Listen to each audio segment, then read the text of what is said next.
আর মাত্র একটা দিন অপেক্ষা, এরপরেই জাতীয় স্টেডিয়ামে বাংলাদেশ সিঙ্গাপুর ম্যাচ, এবং সেই ম্যাচ দেখার জন্য কিন্তু অধীর আগ্রহে বসে আছেন দর্শকরা। ভুটান ম্যাচের আগে বাংলাদেশ ফুটবল ফেডারেশন যেসব ভুল করেছিল সেই ভুলগুলো পুনরায় আবার এই ম্যাচে করতে চায় না।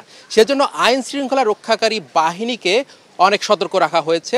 সোয়াট কিন্তু আজ পুরো জাতীয় স্টেডিয়াম চক্কর দিয়েছে, এবং সোয়াটের পাশাপাশি আইন শৃঙ্খলা রক্ষাকারী বাহিনী জাতীয় স্টেডিয়াম ঘিরে রাখবেন নিরাপত্তার জন্য।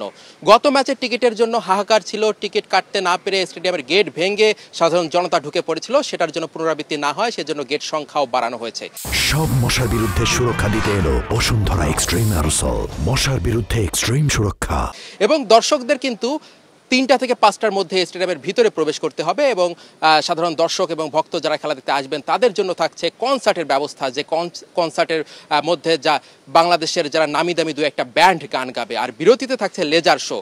জুলাই আন্দোলনের সময় যে ঘটনাগুলো ঘটেছিল সেগুলো কিন্তু জুলাই আন্দোলনের স্মৃতিচারণ করে লেজার শোর মাধ্যমে সেগুলো তুলে ধরা হবে।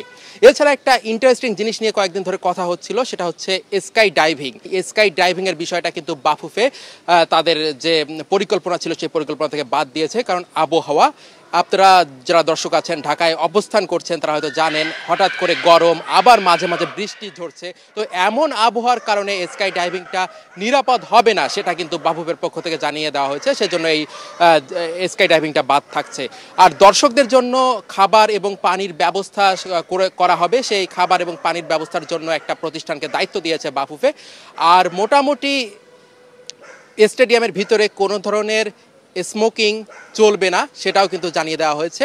আর একটা বিষয় যেটা গত ম্যাচে কিন্তু কয়েকজন দর্শক মাঠের মধ্যে ঢুকে পড়েছিল, হামজা, সমিত এবং ফাহমিদুলদের সাথে ছবি তুলতে চেয়েছিল, তাদেরকে জড়িয়ে ধরার চেষ্টা করেছিল। সেই বিষয়টা নিয়ে এবার কড়াকড়ি অবস্থানে বাফুফে। এর আগে সেই 3-4 জন দর্শককে কিন্তু হামজা এবং বাফুফের প্রেসিডেন্ট তাবিদ আউয়ালের অনুরোধে তাদেরকে ছেড়ে দেওয়া হয়েছিল, কিন্তু এবার বাফুফে জানিয়েছে এই ম্যাচে যদি এরকম কোনো ঘটনা কেউ ঘটিয়ে থাকে তাহলে কিন্তু তাদেরকে আর ছাড় দেওয়া হবে না, সরাসরি জেলে যেতে হবে।